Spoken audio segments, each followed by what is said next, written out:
오늘은 계속되는 설교 예수를 만난 사람들 그 7번째로 귀먹고 말 더듬는 자, 예수님을 만난 이 사람에 관한 말씀을 같이 듣고자 합니다. 평범하게 살아가는 사람들에게는 정말 아무것도 아닌 것들이 장애를 가지고 살아가는 사람들에게 또는 그의 가족들에게는 너무나 소중하고 귀한 것이 되고, 또는 우리에게는 아무것도 아닌 것들이 그들에게는 일생의 소원이 된다는 이야기를 들으면 참 놀랍기도 하고 또 한편으로 마음이 아프기도 합니다. 이전에 좀 오래되긴 했습니다만 제가 섬기던 교회 안에 한 시각장애인 집사님이 계셨습니다.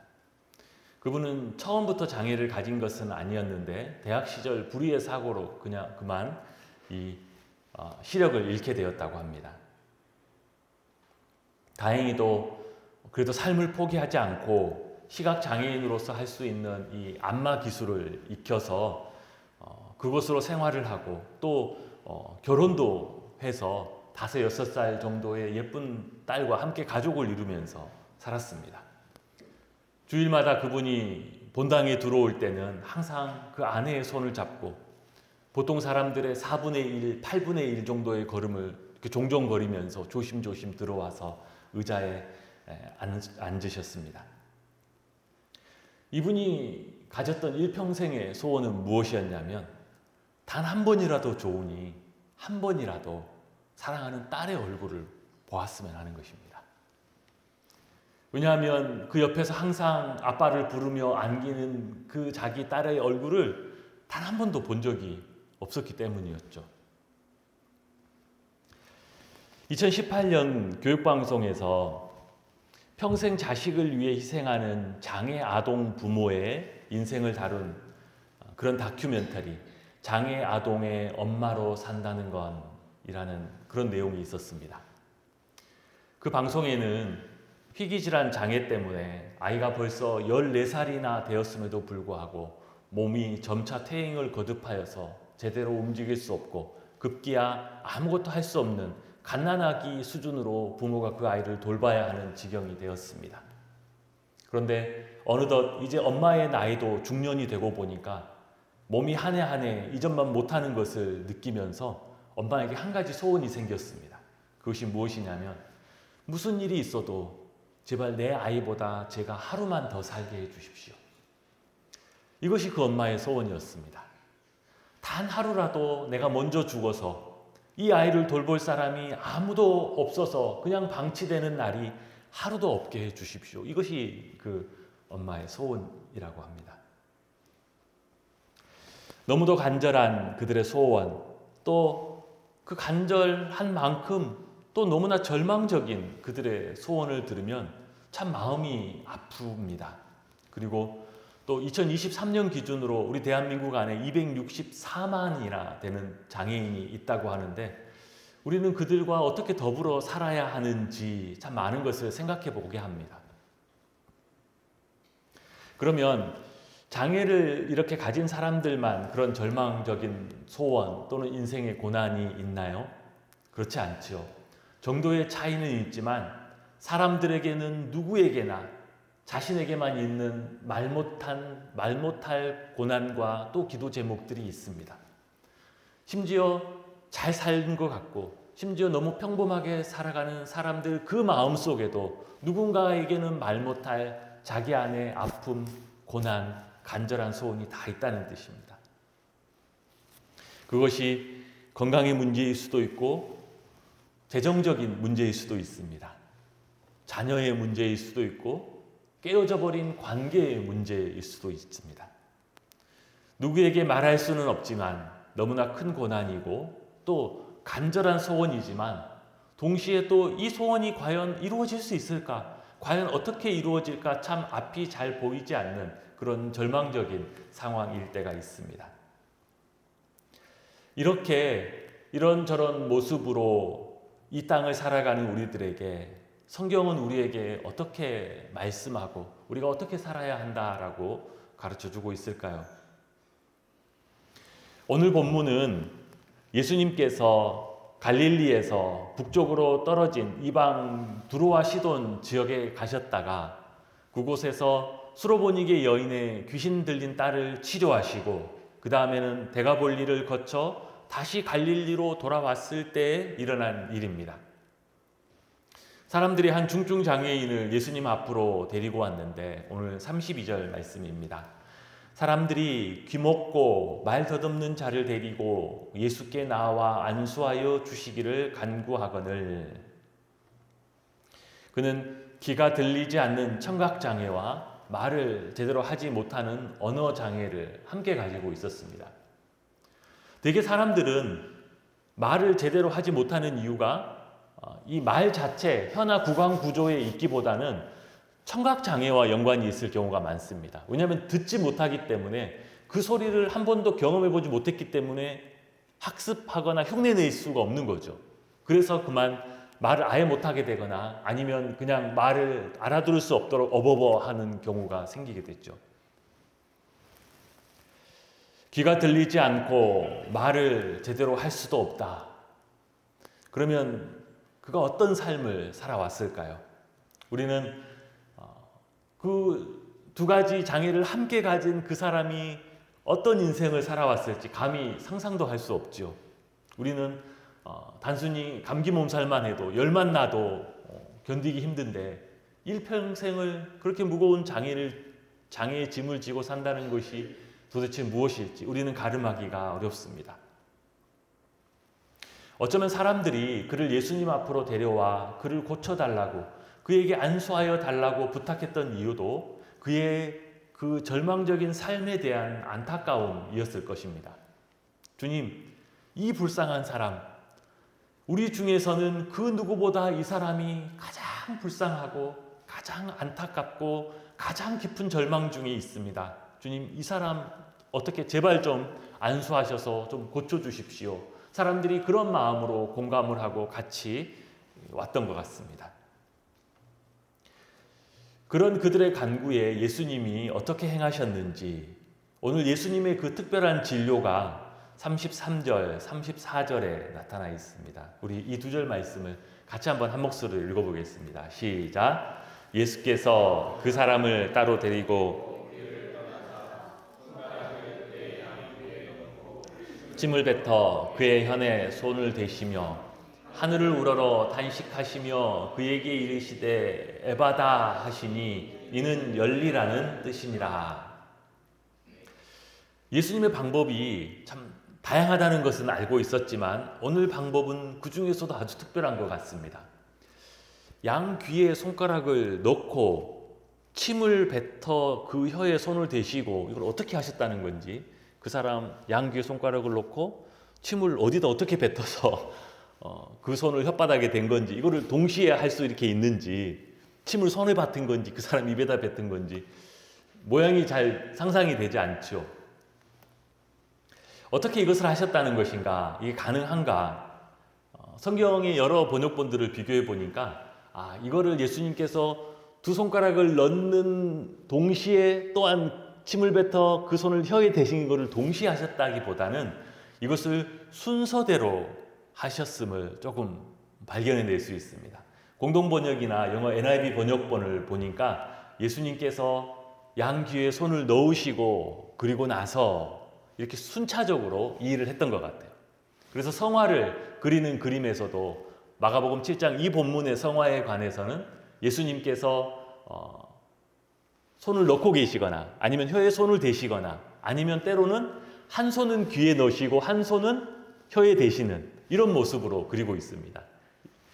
동시에 놓고 동시에 혓바닥을 만지는 것은 아무래도 하기가 어려웠던 것 같아요. 바로 얼마 전에 마가복음 7장 오늘 본문 바로 앞에서 두로와 시돈 지방에서 예수님께서 수로보니게 여인의 딸을 치료하실 때는 그 여인에게 그 앞에서 돌아가라, 귀신이 내 딸에게서 나갔느니라, 이 말씀으로 이 모든 문제를 해결하셨습니다. 치료하시고 고쳐주셨죠. 이렇게 바로 얼마 전에 말씀으로 치료하신 예수님께서 여기에서는 왜 이런 방법을 쓰셨는지 우리는 알 수 없습니다. 다만 우리가 알 수 있는 것은 예수님의 방법이 때로는 우리의 기대와 다를 수 있고 또 과거의 어떤 방법과도 다를 수 있다는 것입니다. 그러면 어떤 방법으로 하시는가? 그것은 우리가 결정하는 것이 아니라 예수님이 결정하신다는 거죠. 또한 본문에서 우리가 발견할 수 있는 분명한 것은 예수님은 그가 가장 잘 느낄 수 있는 방식으로 그를 다루셨다는 것입니다. 왜 수르보니게 여인에게 말씀으로 하신 그 주님이 왜 여기에서는 말씀으로 하시지 않으셨을까요? 물론 그렇게 하실 수도 있습니다. 그냥 말씀으로 하셔도 그 능력이 나타나겠죠. 충분히 예수님께서 그렇게 하실 수 있어요. 그러나 예수님이 무슨 말씀을 하시는지 들을 수도 없는 청각장애인에게 무슨 말씀입니까? 또한 예수님은 그에게 믿음의 고백이나 간구를 기대하거나 요구하지도 않으셨습니다. 왜냐하면 그는 말을 제대로 할 수 없는 언어 장애가 있는 사람이었기 때문이죠. 들을 수도 없고 말할 수도 없는 사람에게 무슨 말을 들으라고 하고 무슨 그의 고백이나 간구를 기대하겠습니까? 대신 예수님은 지금 당신이 하시는 일이 무엇인지 그가 가장 잘 느낄 수 있는 방식으로 그를 다루셨어요. 그의 들리지 않는 귀에 당신의 손가락을 집어넣었습니다. 귀의 청각이 아니라 귀의 촉감으로 예수님의 손가락을 느끼게 하시고 지금 예수님께서 내 귀에 뭔가를 행하고 계심을 그의 몸으로 느끼고 깨달을 수 있도록 해주신 것이죠. 말 못하는 그의 혀에는 예수님의 입안에 있던 침을 발라 그 혀의 대심으로 예수님의 입안에 있는 어떤 것이 예수님의 그 어떤 능력이 그 어떤 행하시는 것이 자기의 혀로 옮겨지고 있음을 그가 스스로 느낄 수 있도록 하셨습니다. 즉 예수님은 당신의 선하신 뜻에 따라 그 사람이 가장 잘 느끼고 깨달을 수 있는 방식으로 그를 다루시고 계시고 그에게 은혜를 주시고 계신 것이죠. 각 사람에게 행하시는 예수님의 방식은 다를 수 있습니다. 예수님이 지금 나에게 다가오셔서 말씀하시고 은혜 주는 방식이 과거의 어떤 방식과도 다를 수 있습니다. 주님이 어떻게 역사하실지 우리는 알 수 없어요. 그러므로 우리는 이전에 내가 은혜 받았던 방식을 유일한 방식이라고 집착해서는 안 됩니다. 이전과 다르게 주님은 얼마든지 다른 방식으로도 우리 가운데 다가오시고 깨닫게 하시고 은혜 주실 수 있습니다. 더 나아가 내가 이전에 은혜 받았던 방식이 똑같이 다른 사람들에게도 적용될 수 있다라고 단순화시키거나 또는 강요해서도 안 됩니다. 왜요? 그에게는 그를 다루시는 주님의 방식이 따로 있기 때문인 것입니다. 내가 받았던 은혜의 방식은 주님이 나를 다루는 방식인 거예요. 각 사람에게 은혜 주시는 예수님의 방식은 예수님과 그 사람 사이에 역사하는 교감인 것입니다. 우리가 말씀으로 기록된 이 성경은 모두에게 적용될 수 있는 객관적인 것입니다. 누구에게 적용돼도 그것이 다 똑같습니다. 똑같은 기준이 돼요. 그러나 각 사람이 은혜를 경험하는 방식은 각 사람이 느끼고 각 사람이 깨닫는, 즉 다시 말하면 그에게 해당하는 주관적인 것입니다. 즉 말씀은 객관적인 것이지만 누구에게나 똑같은 원리로 기준으로 적용되지만 은혜의 경험은 내가 은혜 받은 방식은 내가 하나님을 사랑하고 섬기는 방식은 주관적이에요. 주관적인 것을 다른 사람들에게 똑같이 적용해서는 안 된다는 것이죠. 내가 감을 좋아하니 너도 감을 먹어라. 왜 안 먹냐? 이런 게 어디 있겠습니까? 나는 감을 좋아하지만 상대방은 감을 안 좋아할 수도 있죠. 나는 아메리카노 커피 좋아하니까 너도 다른 거 먹을 생각하지 말고 아메리카노 먹어. 이런 게 어디 있겠어요? 내가 좋아하는 것은 내 취향이고 다른 사람들의 취향은 얼마든지 다를 수 있죠. 더 좋아하는 것이 있고 더 쉽게 느끼고 깨닫는 그의 방식, 그의 취향이 있을 수 있습니다. 주님이 우리를 다루시는 방식, 우리가 주님을 느끼고 깨닫고 주님을 섬기는 것들이 그와 같을 수 있다는 것이죠. 누구는 기도를 통하여 주님의 은혜를 경험하고 깨닫는 사람이 있습니다. 누구는 찬양을 통하여 하나님 앞에 나아가는 사람이 있고 누구는 잠잠한 묵상을 통하여 하나님의 은혜를 경험하는 사람이 있고, 누구는 삶의 순간순간 섬광처럼 깨닫는 그의 생각으로 주님의 임재를 느끼고 그분을 고백하는 그런 믿음과 은혜의 방식도 얼마든지 있을 수 있는 것입니다. 각각 다르지만 이 모든 것들의 공통점이라고 한다면 그 방식이 어떤 방식이건 그에 맞는 그 방식을 통하여서 각자 모두가 예수님을 느끼고 깨닫고 그분을 대면한다는 것입니다. 아, 주님이 나에게 지금 말씀하고 계시는구나. 주님이 나와 함께 계시는구나. 주님이 나로 이것을 깨닫게 하시는구나. 주님이 내 삶을 지금 이렇게 인도하고 계시는구나. 주님의 임재를 느끼고 깨닫고 그분을 대면합니다. 그리고 그러한 경험을 통하여 그분이 내 삶의 주인임을 알게 되고 그분을 따르는 삶을 살게 된다는 것입니다. 오늘 예수님은 그렇게 그의 귀에 손가락을 넣으시고 또한 그의 혀에 침을 뱉어 대시면서 하늘을 우러러 에바다 열리라 라는 이 외침으로 그에게 치료의 은혜를 더해 주셨습니다. 35절에 보면 그의 귀가 열리고 혀가 맺힌 것이 곧 풀려 말이 분명하여 졌더라. 예수님께서 그의 청각장애와 그의 언어장애를 치료하셨다. 그렇게 기록되어 있죠. 오늘 이렇게 예수님이 한 사람을 치료한 사건은 그 참 고난 중에 절망 중에 있는 그 사람을 치료하여 온전케 해주셨다. 이 사건만으로도 참 은혜스러운 사건이지만 마가복음 저자는 이 사건을 대단히 의도적으로 기록하고 있습니다. 그것이 무엇이냐면 구약성경 이사야 35장에 나오는 예언과 연결되어 있는데 이사야 35장의 예언의 내용은 메시아의 도래입니다. 그분이 오시면, 그가 오시면 어떤 일들이 일어날지에 관한 예언이 이사야 35장에 관한 것인데 그 중에 35장 5절 6절의 말씀을 우리가 같이 한번 읽어보겠습니다. 같이 읽습니다. 시작. 그때 맹인의 눈이 밝을 것이며 못 듣는 사람의 귀가 열릴 것이며 그때 저는 자는 사슴같이 뛸 것이며 말 못하는 자의 혀는 노래하리니 이는 광야에서 물이 솟겠고 사막에서 시내가 흐를 것임이라.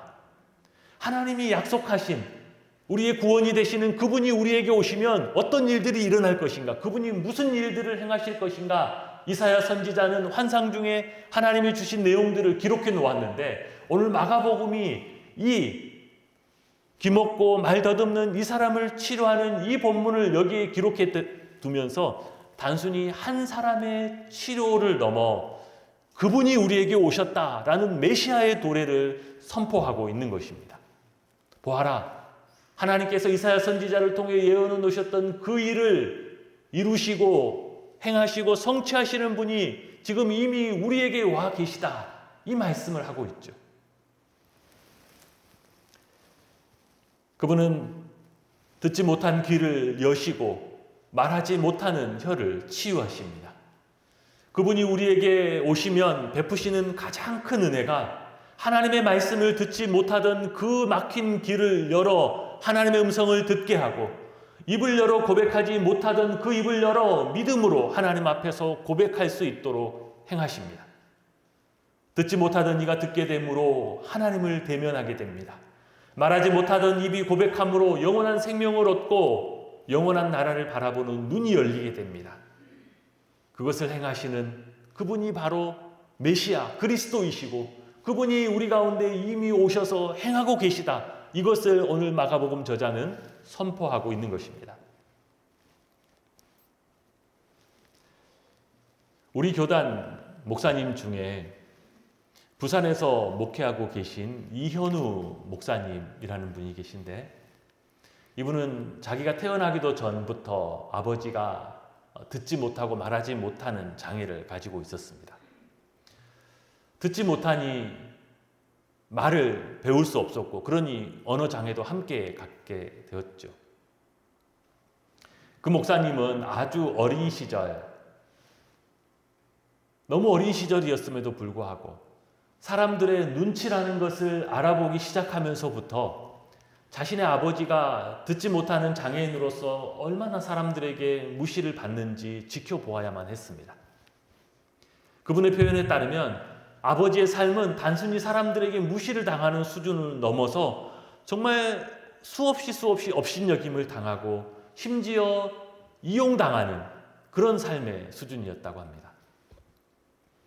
당연히 주변 사람들과의 정상적인 의사소통이나 관계 형성은 불가능했습니다. 그래서 그 목사님은 초등학교 때부터, 어릴 때부터 아버지와 함께 다니면서 아버지의 귀와 입이 되어 주었다라고 합니다. 아버지가 듣지 못하는 것을 들어서 아버지에게 전달해주고 아버지의 의향을 또 그 사람들에게 전달해주는 역할을 그 어릴 때부터 한 것이죠. 그래서 아버지가 겪는 일들을 그 어릴 때부터 더 가까이 보게 된 것입니다. 심지어 이런 일도 있었다고 합니다. 그때는 아버지가 정말 막노동을 하면서 생계를 이어가고 있었던데 아버지가 하루는 아침 일찍 공구상에서 그날 작업에 필요한 도구를 사서 일터에 가야 하는 경우가 있었어요. 그러면 그 초등학생 어린 아들을 앞세우고 아침 일찍 그 공구상이 문을 열자마자 그 공구상에 가서 주인에게 찾는 공구를, 이 공구를 사겠다라고 전달을 했더니 그 주인이 그 어린 아들과 그 아버지의 면전에서 하는 말이 병신한테는 첫 물건을 안 팝니다. 하루 종일 재수가 없어요. 예전에는 장사하시는 분들이 쓰는 표현 중에 이 마수거리라는 것이 있었죠. 장사하는 분들이 첫 물건을 파는 것을 이야기합니다. 예전에는 적지 않은 사람들이 이 마수거리를 어떻게 하느냐에 따라서 첫 물건을 누구한테 어떻게 파느냐에 따라서 그날 운세가, 그날 장사가 결정된다고 믿는 사람들이 꽤 있었습니다. 그 면전에 대고 병신한테는 첫 물건을 팔지 않습니다. 이 말을 이 어린 아들이 아버지에게 어떻게 전달을 해야 될까요? 아버지, 그 말을 고지고대로 전달해 줄 수 있을까요?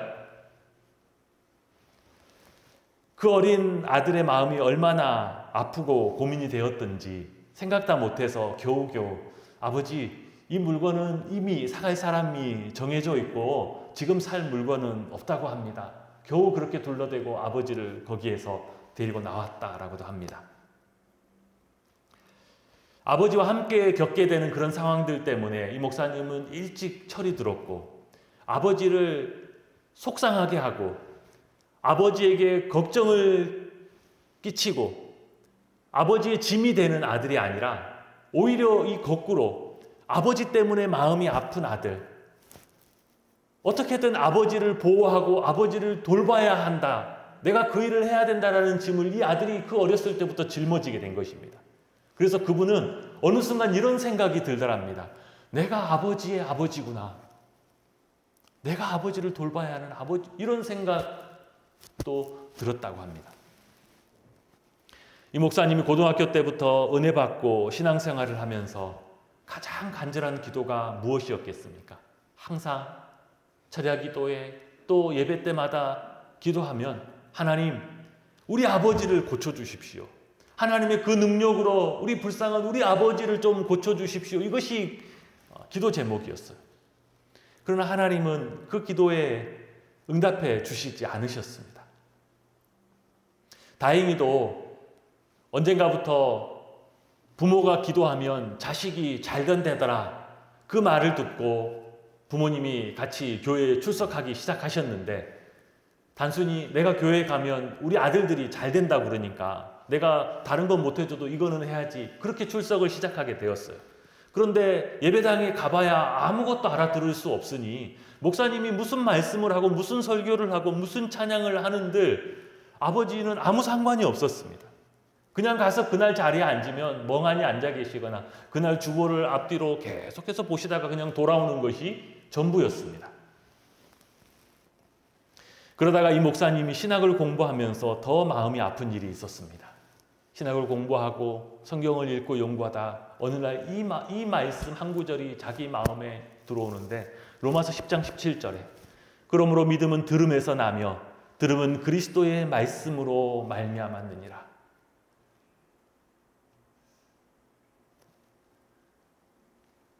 하나님의 말씀은 들음에서 난다는데, 들어야 믿음이 생기고 그래야 구원을 받는다는데, 그 목사님의 마음이 하나님, 우리 아버지는 못 듣습니다. 믿음은 들음에서 나는데 들어야 구원받는데 하나님, 우리 아버지 못 들어요. 그러면 아무것도 들을 수 없는 우리 아버지는 하나님은 어떻게 합니까? 들을 수 없으니 믿음도 가질 수 없고 믿음이 없으니 이런 삶을 살고도 구원도 못 받는 것입니까? 이런 아픔이 그 아들 마음속에 막 밀려오는 것이죠. 하나님, 진짜 우리 아버지 길을 열어주셔서 단 한 번이라도 좋으니 한 번이라도 복음을 들을 수 있도록, 하나님의 말씀을 듣고 구원받을 수 있도록 도와주십시오. 그러나 하나님은 그 기도도 들어주시지 않으셨고, 그래서 그 목사님이 그 신학 공부를 하고 심지어 목사로서 사역을 하면서도 그 하나님을 향한 원망하는 마음, 서운한 마음이 항상 그 목사님 안에 자리하고 있었다라고요. 그러다가 어느 날에 그 목사님이 일평생 잊을 수 없는 광경을 목격하게 되었습니다. 어느 날 집에 갔는데 빈방에서 아버지가 혼자 성경을 펴고 그 성경을 읽고 계셨습니다.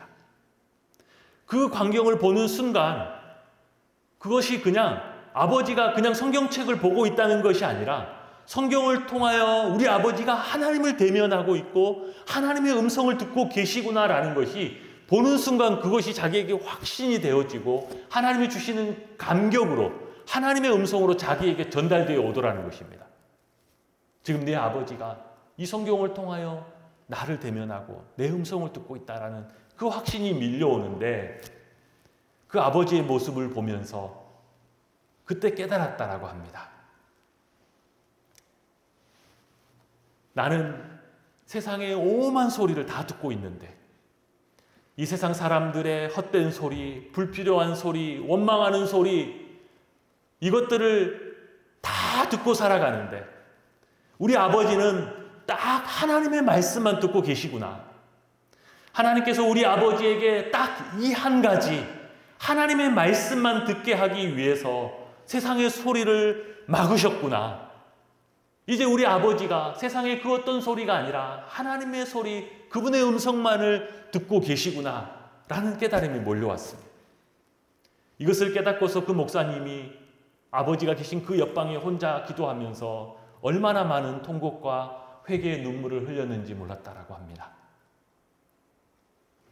하나님이 내 기도에 내 방식으로 내가 원하는 대로는 응답해 주시지 않으셨으나 대신 하나님의 방법으로 가장 정확하게 응답해 주신 것을 깨닫게 되었습니다. 내 방식대로 응답되지 않았던 것은, 우리가 원하는 우리의 방식으로 응답되지 않은 것은 내 기도가 실패했거나 하나님이 나를 외면해서가 아니라 하나님께서 내가 기대하는 것과는 다른 하나님의 응답을, 최고의 응답을 준비하고 계시기 때문입니다.